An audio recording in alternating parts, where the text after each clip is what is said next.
In this July 19, 2017, photo, an abortion opponent stands beside signs during a rally in downtown Louisville, Kentucky. The protesters are with a group called Operation Save America that is planning a week-long event at Kentucky's last abortion clinic with the hopes that it will shut down. In the 37 years that Dr. Ernest Marshall has been performing abortions in Kentucky, he has seen more than a dozen clinics close in the state. He is now facing off against the governor in a legal fight that will decide whether Kentucky becomes the first state in the nation without an abortion clinic.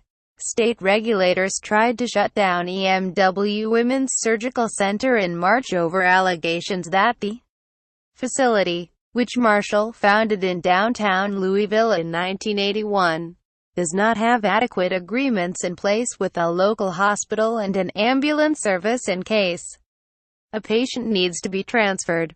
Gov. Matt Bevin, a conservative Republican who describes himself as unapologetically pro-life, defends the licensing requirements as important safeguards to protect women in the event of a medical emergency. The clinic has countered with a federal lawsuit arguing that the requirements lack any medical justification and place an unconstitutional barrier before women seeking abortions. The case, which went to trial Wednesday before a U.S. district judge in Louisville, is being closely watched by both sides in the abortion debate.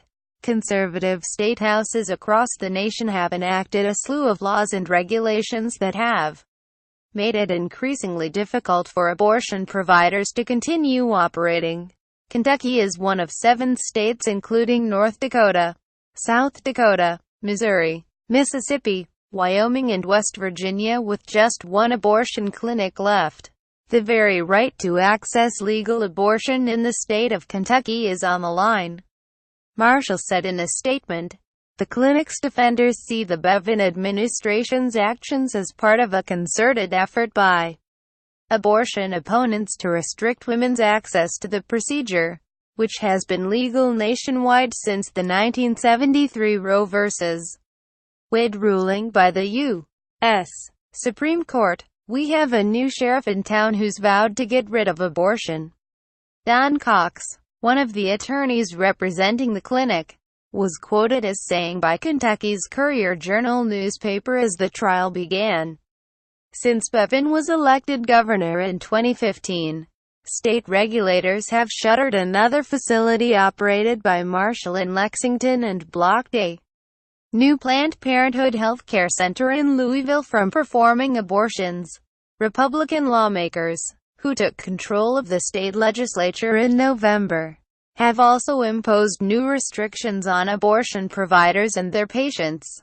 The American Civil Liberties Union is challenging one of these measures, the requirement that doctors perform an ultrasound and narrate the results for women seeking abortions, regardless of whether the patients wish to hear them.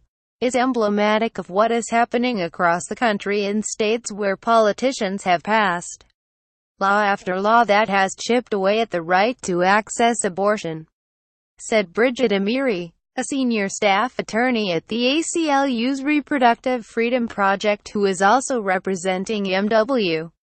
She said the clinic has had agreements with a local hospital and an ambulance company on file with state regulators for years and that the officials are now raising nitpicky issues about the documents as an excuse to revoke the clinic's license.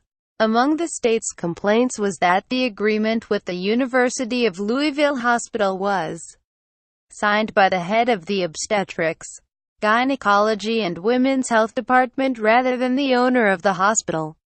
The university declined to consider the clinic's request for another signature until after the trial is over, Amiri said. Kentucky Governor Matt Bevin speaks during the Select USA Investment Summit at the Gaylord National Convention Center in Maryland on June 19, 2017. Regulators also complained that the agreement with the Mercy Ambulance Service did not specify to which hospital patients would be transferred, a problem that has since been rectified. Planned Parenthood of Indiana and Kentucky, which joined EMW's lawsuit in June, said in court documents that it had obtained evidence through the discovery process suggesting that Bevin's administration used the threat of funding cuts to pressure the hospital into backing out of its transfer agreement, an allegation denied by the governor's office. The Bevin administration is working diligently to protect the health, welfare and lives of women in Kentucky, said Amanda Stamper, a spokeswoman for the governor. She said in an email that the requirement for transfer agreements applies to other health care facilities in Kentucky and has been in effect for 19 years. It is telling that the abortion industry believes that it alone should be exempt from these important safety measures, Stamper said. The lawsuit contends that such agreements do nothing to improve patient care.